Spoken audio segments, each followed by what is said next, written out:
Welcome to Feel Good Talk Love 101. I'm Naeem Najib, and this is a short solo show because Chuck B, my co-host, is not available, and we had to do it. I had to do it a little earlier because of scheduling conflicts, and I wanted to still do it instead of missing a week. So, anyhow, if you're able to join live, that's fine. If not, you can check out the replay. Today, what are we talking about? Again, the floor is open, whatever you have on your mind about healing toxic relationships and living healthy relationships. One thing I wanted to discuss was living invitationally. What does that mean? Well, we're going to look at three strategies. First, what does it mean to live invitation? It means in relationship. It means not transactionally, right? You do this for me, I do that for you. So the first is the idea of being inviting about what you want and what you don't want to experience in a relationship, being clear and honest with those you're in relationship with, putting your desires and intentions out there. Uh, Now, how do you do that so that it's comes across as an invitation rather than a demand, an ultimatum, or a guilt trip, right? So here's an example. So let's say there's an event that I want my friend to come join me in this Wednesday at 6 o'clock. And one way I could say is uh, indirectly, hey, I'm going to this event at 6, and it's really cool. I think it was like you probably like it. It'd probably be something you'd be into, and it'd be cool if you came. And if you're interested, if you're not, I'll send you the information. But if not, it's okay. But you know, uh, that's one way. Here's a guilt trip way. It's like, I go to all these things with you. I'm always, you know, going with you. You don't spend enough time with me. I just want you to come with me to this thing. And then the ultimatum, but if you don't, then, I don't know how I feel if you don't come, if you don't show up. Or usually that's after the fact, right? We throw in the guilt trip. We can do it before, during, after, but usually it comes after, like, oh, you didn't show up. I'm upset. And a lot of times we wait until we share more words and more interaction and expression about our upset feelings rather than our gratitude, right? So when we don't get what we want, then we're upset and we're telling people how bad we feel about it instead of when we having a great time or we're appreciative, just share that. So just something to know. So how would you do that invitationally? It's like, well, to my friend or whoever it is I want to come, it's like, I'm going to this event, whatever it is, Wednesday at 6, and I would really like your company. I really like you to come. And here are the details if you're interested and available. And it's okay either way, no pressure. You don't understand how much it means to people when you say and mean it's okay either way. That's the second thing I want to say. It's okay either way. That's another strategy or language you can put in your toolbox. It's okay either way, but you have to mean it though. I would even say do not bring it up if you cannot mean that it's okay either way. Hey, I like this gift for my birthday and it's okay either way. Or I'd like to see you tomorrow. It's okay either way. Or I'd like you to join me for this thing. And it's okay either way. I mean, it's okay if you do it, it's okay if you don't. It's giving people the option, not that they don't have the option, but it's communicating that your position internally and emotionally is you're going to be fine. Because when we care about someone, we don't want to hurt them, right? We don't want to cause them any harm. And again, I've always said that you cannot hurt anyone emotionally. It's all your own perception. At the same time, you still feel it. And we still have been conditioned where, oh man, I didn't do what they wanted me to do. And now they're moping around, acting sad. So I did that. Not true.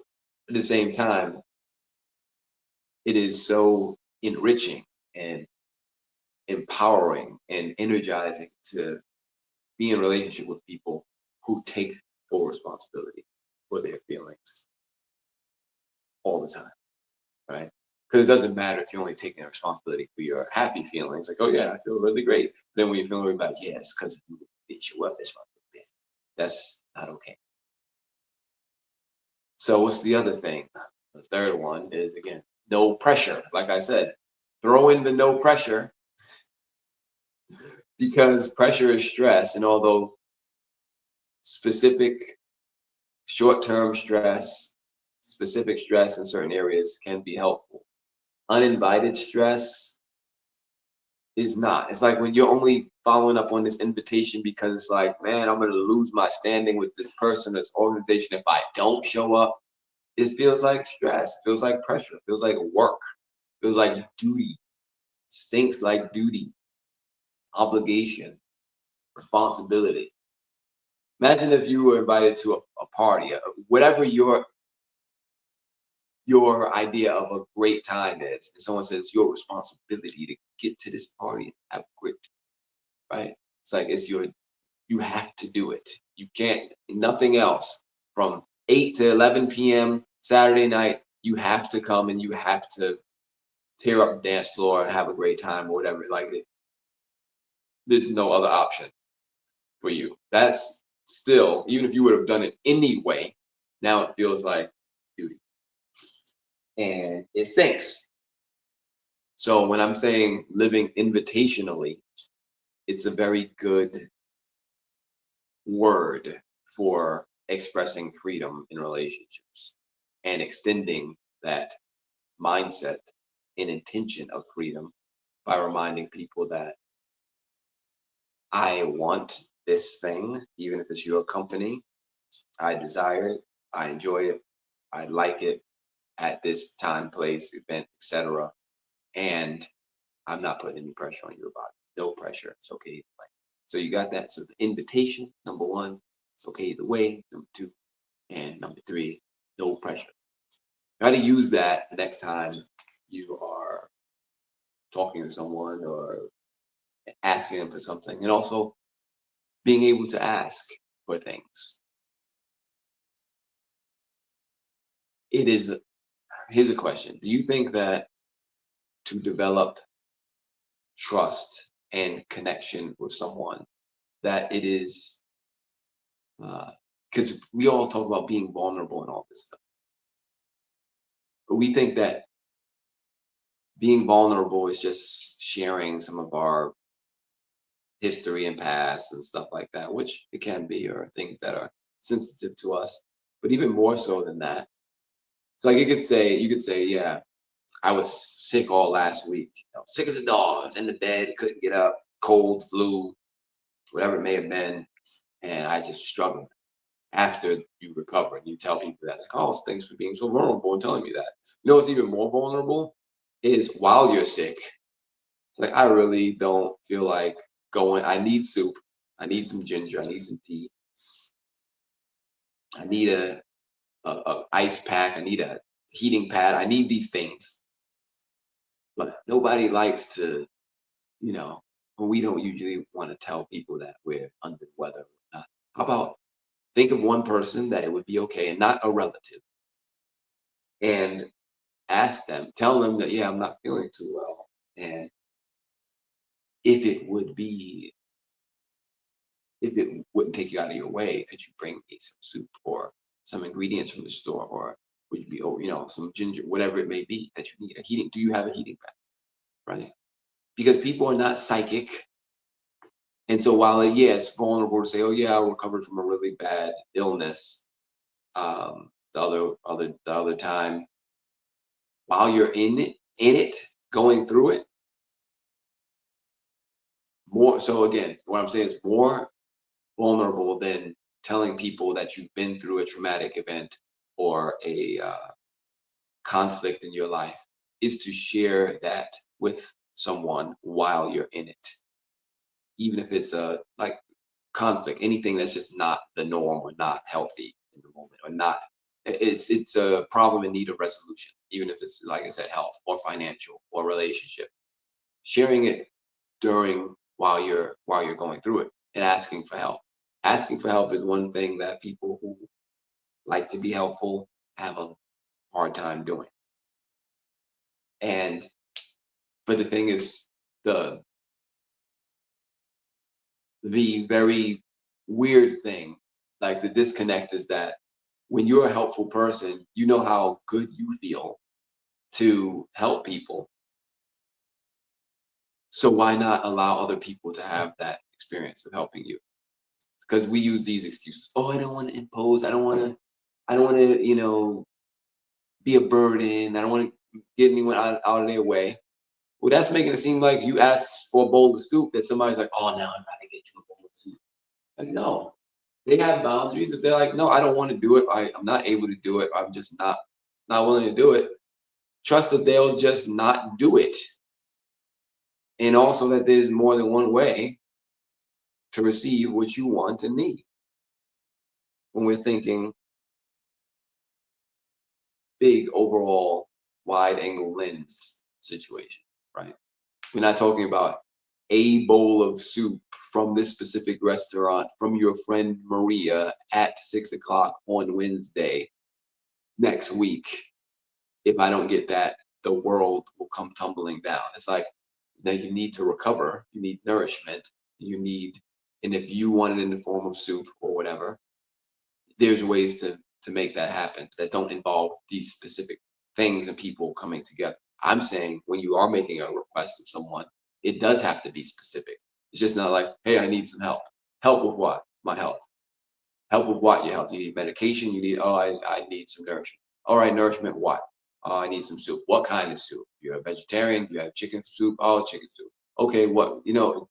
Get down to it, because the more specific the request, the easier it is to carry out. If you just say, even if you just said soup, what if you get them some clam chowder and you find out they're lactose intolerant and then you make them sicker because you brought them some soup? Well, it wouldn't be your fault because they just said soup, right? So so also when helping recovering caretakers, here's what we can do. Ask specific questions. Ask them, so what exactly, how can I help? What do you need exactly? And sometimes the people are hard to communicate with in that way or get around to that point. You can just make some decisions and see what works. But the only challenge is in our minds when it comes to being vulnerable. And vulnerability is about more so about asking than giving you information about myself. You're asking for help, you know, and allowing people to take part in that journey, not just telling you about it after it's ended. All right, so we have Sable Sunflower says, good evening, beautiful people. Thank you for sharing. And I'm going to end this very soon because I'm not just here to talk to myself. I just wanted to share something, come on, before, you know, for the consistency. I did receive the consistency award 2 years in a row, but that's not why I'm doing this for the award. I'm doing it for the consistency and continuity of my own mind and life and mission and purpose to remain in a healthy mindset about healthy relationships and toxic relationships. And one of the ways that I do that for myself is by sharing it with others. And you notice that I don't share personal anecdotes and stories and relationship statuses and things about myself because I found that it's not necessary to be that specific uh, about my story in order for uh, the content to help and support people. I think the more we focus on the conversation about what we're trying to work through, be it love, healthy toxic relationships, what that is. We all have experienced these things. Freedom, appreciation, communication, fear, anger, abuse, trauma, triggers, whatever it may be, the more that we are allowed to think in our own, in terms of our own story and apply universal principles, then the more helpful it can be. I wrote many books, and all of my books are about you. They're about the stories that they ask questions to bring up a story about you, your own life and journey, for you to ask critical thinking questions about to find answers that work for you. If we have a principle, like I just shared, invitationally, making it okay either way, applying no pressure to your relationships if you don't want them to be transactional or there to be ultimatums. There's ways to do that. And I appreciate the Feel Good Talk community and anyone who's able to bring their own their own thoughts to the conversation, right? This is not a script. This is not a template, a prescribed thing that you should do or say. It's more so what works for all people, what's healthy for all people, and what's toxic for all people. Control, confusion, attack, abuse is unhelpful for all people. It causes more harm than it doesn't cause it. Freedom, appreciation, innocence, not blaming someone for how you feel, taking responsibility for your emotional experience, having boundaries, having standards, defining them clearly, being specific about what you want and need, and putting no pressure on anyone to provide it for you is healthy for all people. That's what we want to get to. Because I can't tell you what you should want or to apply my story onto anyone or my set of values or proclivities or uh, preferences. A lot of times we follow social media personalities, and we're following the personality. We like the person and however it relates to us. So they could say anything. It's like, oh, I don't see that movie because that my favorite actor, actress is in it. You don't even care what the movie is about. You say, oh, they're in it, I'm watching it. Right. And that's normal human behavior. We're very tribal. We get connected to people that we find that we like, right? And what I'm challenging is for us to, as well as that, look at things more universally. Like there's no one answer to an issue or question. So the way these people solve their relationship problem or conflict may not be the same way that you uh, will go about it. But I'm a scientist. I like to run experiments. So it's like try and see what works. Take your feelings out of it. Don't make it personal. Just we're in life to put our hands on different things and get messy sometimes and make it okay to try and to fail. But when you are afraid to even try, to even show up because of what might happen, because our brain's able to make all these stories, then you're just being a coward. That's all. And however that sounds, that's what it is. It's listening to your fear and the stories it tells you. We all have that.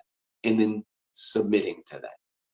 It's okay to be afraid, but don't be intimidated by what your brain is telling you, what your mind's telling you. Having fear is just a reality. We all go through life hearing the stories that our fear will tell us. But saying, oh, I really want to go see what's behind that door. My fear's like, no, it might be dangerous. I'm like, okay, no, don't do it. Now I'm intimidated. I'm like, I really want to see what's behind the door. I'm like, no, don't do it. Don't do it. Don't do it. Don't do it. Oh, it's safe. Look at that. Now I know. And then the next time I go through that door and the other door, I'm gonna remember when my fear was screaming at me not to go in there, and I'm like, I did it anyway. And you know what I did? Survived and learned something. I learned that there wasn't all that scary stuff behind the door that my fear was telling me. And even if it was, I would have still learned that, okay, you're right. but it doesn't mean that you're right for every door. So it's, you got to run experiments. And the other thing is when I say, oh, I'm gonna go through that door again, the fear might be like, no, don't go. It might be like, but it might be something now. Be careful. Right? It might be a little less loud. Let's see, we got some comments. Izzy says, hello, Feel Good Talk family. Hey, Izzy. Joy Lives Within says, good evening. Good evening, Joy Lives Within. Kate Victoria says, hi, Naeem. Hey. Hey, Kim. And Breon says, hello, family. Hello, Breon. Thank you all for joining in this unusual hour. I know it's usually 2 hours later. So appreciate y'all for making adjustments. And then also, I was about to end in like 1 minute, unless anybody had something else to share. Because, uh, yeah, I'm here. I'm just here to show up. Because I believe that 100% of things in life are about showing up. You can't go through the door if you never show up to the lobby or the hallway. Remember last week we were talking about Feel Good Talk says, thank you for tuning in. Yes. Thank you, everybody. Tune in. I'm going to give this analogy again so we can remember and keep it fresh in our minds. Showing up doesn't just mean physically going to a space. It means even conversation, right? That you may or would be healthy to have with someone is the conversation about the future of the relationship or what happened or where you're at emotionally or what have you, what you want, what you don't want, boundary setting, and especially deal breakers. Uh, Someone sent me a clip from Married at First Sight the other day where there was this couple. I'm an interracial couple. I'm going to say it because it was a really big part of the deal breaker. The guy um, was Native American, and the woman was African American. She made a joke and used a term in which was very offensive to him and his people as Native Americans, and she didn't know that it was, and she was making a joke. And to my knowledge, she cared a lot about it.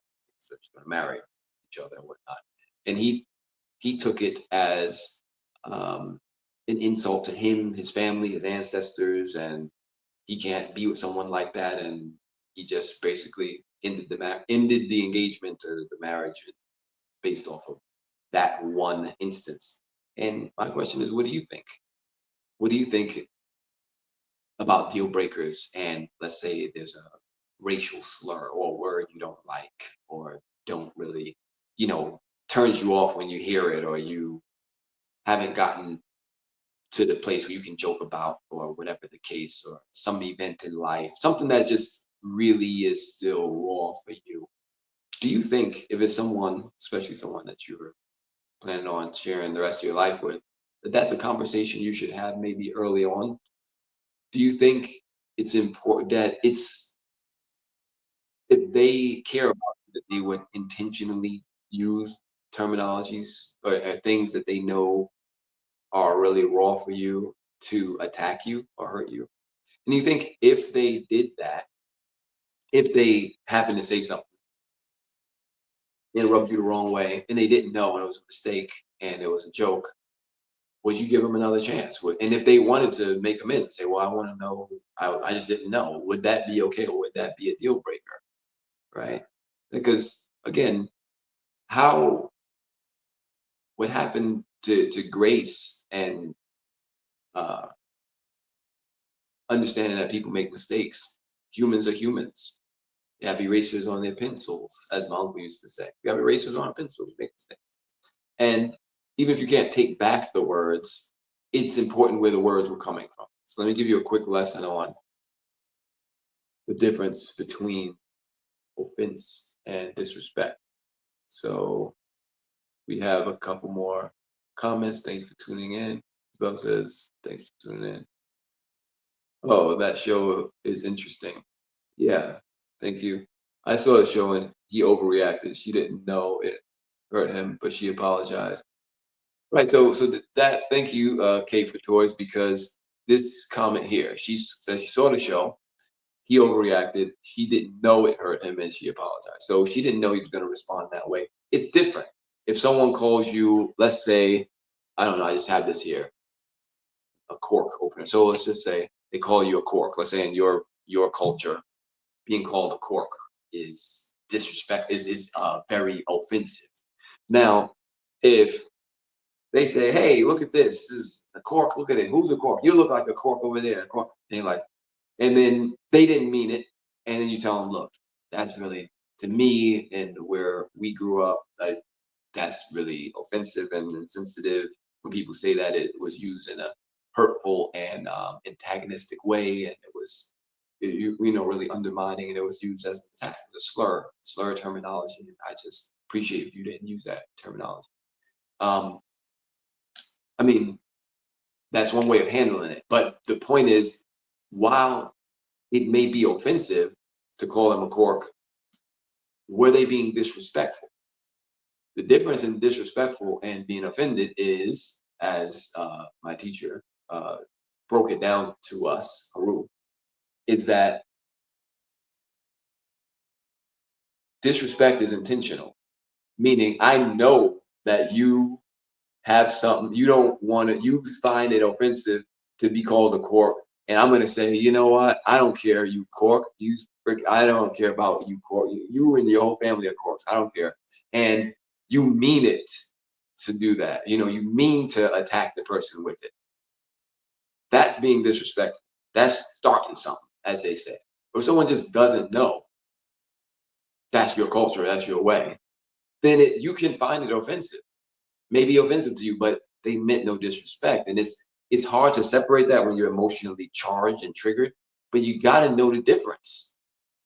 You got to know, in addition, the difference comes down to what? Intent. They didn't intend any harm, any disrespect, any attack. Same thing with like even in the law books, we got manslaughter, we got murder in the first, second, third degree, and the first degree, the highest one is like premeditated, right? Then you got what, like manslaughter or negligent homicide, and these different terms they use, because like you may have hit someone that was jaywalking in the dark and there was no lights, and he's like, "Oh, I didn't mean that. That wasn't my intention."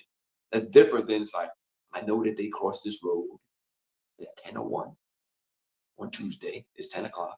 It's Tuesday night, and I'm waiting, and I'm gonna turn my lights off. And I'm gonna wait, and then when they come across the road, here I go. Yes, right now that's different.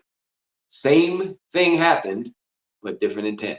And all of this we're talking about, Love 101, is about what? Mindset. Love is a mindset. And that can be translated to a skill set, which I shared earlier, with some ways that we can live more intentionally by inviting people in invitationally, intentionally, by inviting people with our clarity and what we desire and want, without any pressure, making it okay either way. I invite you to join the show. I invite you to, I would love if you would make a comment or suggestion, or bring up a topic that you want to talk about. And it's okay either way. No pressure. Listen, don't listen, put it on mute and make up what my lips are saying. Watch it later, don't watch it. Block the channel, whatever you want to do. It's okay, because it's not harming anyone. Right? We all are going to do, hopefully, what's in the best interest of our peace of mind, as far as we uh, judge it to be. So coming together is one of is one of the attributes of love, joining, right? And again, that does just mean bodies together. Like I said, showing up. Conversations are the hallways in relationships. If a relationship was a house, a conversation is a hallway.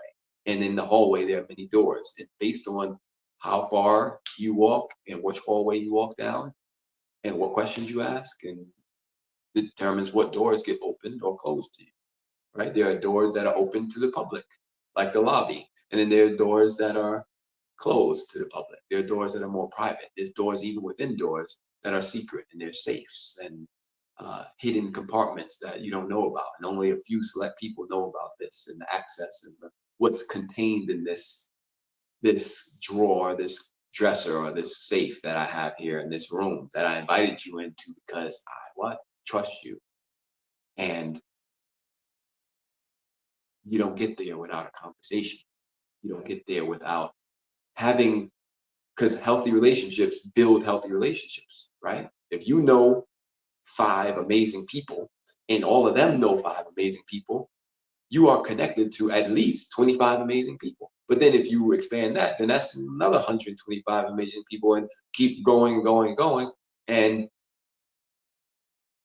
why not? Why not connect to more amazing people? It's like, oh, this friend, this friend, this friend, this person, they're all people who I trust, I respect, I appreciate, and they have people in their lives too. Why don't we bring that together? Because diversity, I'll say diversity and inclusion, but I mean, it is true. But diversity is what nature builds on. Is the diversity of the genes uh, of the gene, the microbiome, the what you're exposed to with your immune system that makes you stronger, that makes you more durable, even in nature as an animal. So diversity is a healthy thing when, again, when we're exposed to things, we run experiments and do our best to keep ourselves safe while doing it too. So William Burns, good evening, Doc. Hey, William, how are you? Love birds. Hello, Feel Good Talk family. Izzy says, thanks for tuning in. And William Burns says, connection is community. Thank you. And Kate Toy says, love is an action word. Yes. And even though we think of action as physical action, picking up the phone and making that call, sending that text, going down that hallway with somebody through conversation is also an action because somebody had to initiate, right? For a phone call to connect, two things have to happen, really three. Someone has to call, someone has to answer. That's the, the two things. The hidden thing is on both sides, it had to be a desire to connect because there's scam calls. And you're like, whose number is this? I'm not picking up. They tried. They had the intention to connect. They wanted to talk to you, but you shut it down. So even before the action of the call and the receiving the call took place, somebody, some or both of you, had to want to talk, and then one person had to be willing to initiate, and the other had to be willing to receive. And here's a tip for the small percentage of us who really are dedicated to maintaining healthy relationships. Because having and initiating them is one thing, but maintaining them. One is don't take anything personal. What people are going through don't have nothing to do with it, unless you're just some kind of demon and you like cause people hell and terror in their lives. Other than that, what people are going through don't have anything to do with you. So if you have a really good friend or person in your life that y'all are connected and you just haven't spoken for a while, many weeks or months or what have you, there's no need to start saying, well, they haven't called me, or they don't prioritize me, so why should I, blah, blah, blah, or I'll just get around to it sometime or whatever. How about you just pick up the phone and call? And the people who listen to this show, I call the small percent of people who are interested in going just the extraordinary ones. And what I mean is what separates the ordinary from the extraordinary, the little bit extra, just a little bit. The little bit that says, hey, I saw this person's, name come up in my phone or in my notes and whatever, and I haven't talked to him in a while. I'm gonna just call him right now or send him a message, say, oh, you just popped into my mind. And that's enough. And there's no pressure, it's okay either way, it's no expectation of them responding or picking up the phone. That little bit extra, that doesn't take much, especially since everybody's got one of these in their pocket, in their hand, and it doesn't take very much, no more than a minute to make it happen. My rule is if it can be done in less than 2 minutes, do it now. What does that mean? It's like there's a dish in the sink. I know I could clean it later, but it don't take 2 minutes to clean a dish, even a couple dishes. So just do it now. Oh, there's something laying on the floor, put it in the laundry, or there's the bed is unmade. It takes less than 2 minutes to do those things. So just do it now. And in that way, you don't have to do it later, because now when I have those two dishes in the sink, that laundry to put away or to fold, it was only two shirts. Now it's a bunch. The bed to make, and my clothes to put out for the next day. Now I got 4 or 5 things, which each take a minute or two. And now in my mind, it's like an hour. So I'm going to still procrastinate until the clothes pile up, the dishes pile up, and the laundry piles up, and I've got nothing done. I had when I was cleaning up and stuff, I had a rule where every time I pass by something, I just pick something up, even if it's a tissue, and take it out the room. Because the room was cluttered. Just pick something up and take it out. This is getting the habit. Because I know one day I'm going to go and tackle all this, but it's harder when you got to do it all at once. To be like, oh no, I took a box the other day and I took a bag the other day, and now I've lessened the load for my future self, who I do care about. Izzy says yes to something we were saying, also to William Byrd saying connections community. And he says, I like that. The desire to connect is very important. And Izzy says yes. The desire and the willingness. Because there are people in your life, I'm talking to you, everybody, including me right now, who desire to connect with you, but who are not willing. And again, not nothing personal, but are just for whatever reason not willing to pick up the phone and do it now. So my challenge to you is, as soon as this stream ends and I get off this thing, because if you wait, you're not going to do it. Straight up. As soon as this ends, can you take out 2 minutes to text or call somebody who crossed your mind, maybe during this episode, whoever it was? Maybe it was me. I'm not gonna make it about me, but if it was me, go ahead and call. But don't everybody call at once. Actually, go ahead and make me feel special. Don't pay attention to nothing I said in the last 20 seconds. Let's go back. So if 2 minutes after we end this, will you pick up the phone and text or call somebody who you know has a desire and desire to connect with you, but maybe not the willingness to initiate the connection? So could you right now? So before there's another funeral, before somebody gets sick, before somebody dies or goes broke or has an issue with themselves or their family member, will you pick up the phone and call? Before you need something from them or they need something from you, will you just pick up the phone and call? And say, I only got 2 minutes, but I'm on break from whatever, and I just wanted to say hi.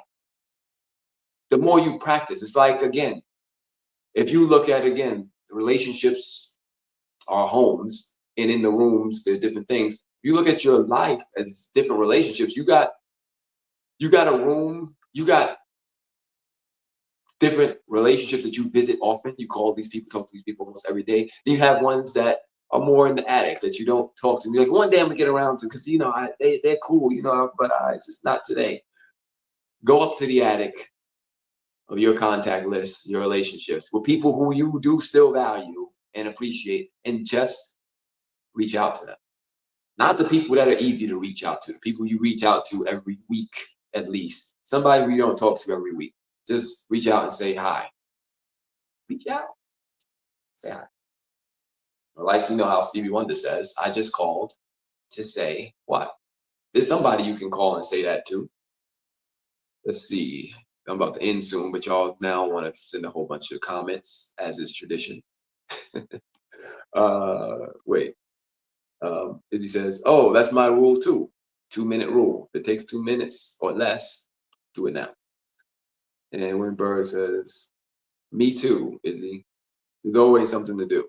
Always something to do. Izzy says, the more I think of tracking the bigger project, the more I procrastinate. It's easier and more productive to do little by little. Yeah, step by step. Okay, he says, I absolutely will. I guess in response to when we end this stream, this conversation with Feel Good Talk 101, will you reach out to someone? That rhymes. What else do we have? William says, I have today. Someone did the same to me today. I haven't, we said, I hadn't talked to that person for weeks. And you see, the rule is also, how do you know someone's thinking about you? Because you're thinking about them. So it happens. The more someone's on your mind, the more you're on their mind. And then it's just a willingness game. Who's going to be the first to reach out? Oh, yes. Thank you for tuning in, Bruce. Okay. So I guess that's about it, guys. Unless y'all got something else to say. I don't know. I'm I'm here. I'll give it another minute. It don't take more than 2 minutes to leave a comment, right? Or to close the show. So let's do it. As he says, it's beautiful. It's beautiful. Makes me feel loved. Yes. And okay, I was doing good. Turn the notifications off.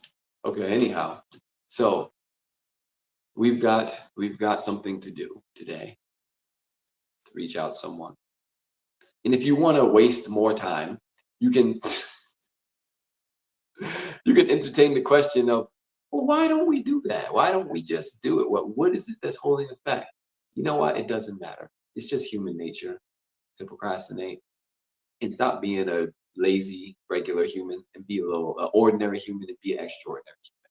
A human that does a little extra, drinks a little extra water, has a little extra healthy nutrition, gets you to bed a little earlier so they can wake up extra early and feel extra rested. A human who reaches out to people not because they need something. Like these are all abnormal things for humans, right? A human being who gets their assignments done on time, not on the last minute. I know that might be asking too much, but let's just go back to the regular thing we said. One thing, reach out to one person and no strings attached, no expectations, no obligations for them to call you back, no pressure, and make it okay either way if they pick up. And to answer that question, it's just the ego. It's like, oh well, they didn't talk to me, so why you talk to me? You know, it's like, come on. How's that working for you? Thinking about things like that. Thinking about things in that way. That I love this. Do you love this person? Yes. Do you care about them? Yes. Do you want to connect? Yes. Well, why won't you? Well, they didn't talk to me. Like now, you just sound like a gremlin of some sort. I don't know what to call it. It's like a gremlin. Like, do you know how gremlins sound? Like you sound like a gremlin. You know, I don't know what else to say. And if you find that offensive, too bad. Like I kind of meant it to be offensive, so get your attention. So good. And stop being gremlins. Just be extraordinary and do a little extra and connect. If you want a life of extraordinary satisfaction and fulfillment, nobody's going to do it for you. We got a couple more comments. William says, you're talking real good, bro. Thank you, William. It's important to tell people you love them no matter, not that they may give you, not that may give the person a reason to get up. That may give them a reason to get up. Why not? Who doesn't like to be reminded that they are loved? And Izzy, was that laughter? Yes, laughing. So yeah, let's not be gremlins. Let's definitely not be demons. Let's just be humans who do a little extra. You know, like whenever I'm working out, if I'm doing 5 reps of whatever, I do one extra. Why? That's the one in the bank for my future self. If I'm saving money, try to save just a little extra. Why? For my future self. And lately, I've been able to stay in the bed a little extra longer just for the extra rest because, I like the way my body feels when I get enough rest. So it's, good for me. Now, Williams is completing little goals, produce great accomplishments. And thank you, William. I love that. I'm going to start doing one extra. Yeah, one extra. One extra. And if you don't have a number, just whatever's in your comfort zone, do one more than that, right? Uh, so we got to break out the comfort zone because there's no growth there. Stagnation is death. Anything else anybody want to add? One extra thing. Then 1 extra minute. Don't forget what we about to do. We're about to reach out to somebody. Think about one to reach out to. And it's kind of cheating too because I get to reach out to a bunch of people at the same time with a podcast like this because it's like, hey, check out the podcast. We're reaching out. But it's also, it means, it means something when somebody hears from you directly. Like, I not just a guest or in the audience, but I'm hearing from you, or you're hearing from me because just thought of you and wanted to reach out to you. It's meaningful. And Izzy says, my one extra thing, you are amazing. All caps. Thank you, Izzy. And so are you. Thank you all for your consistency and your appreciation and coming here and making it always more than worth it. The decision to get out of bed in the morning or whenever. Regina says, Regina Campbell, thank you for tuning in. Oh, that's Izzy's talking to Regina. Thank you. And so yes, with that said, wish everyone a good 2-minute conversation or connection or willingness to connect to somebody right now. And I'm gonna exit out of here in this show.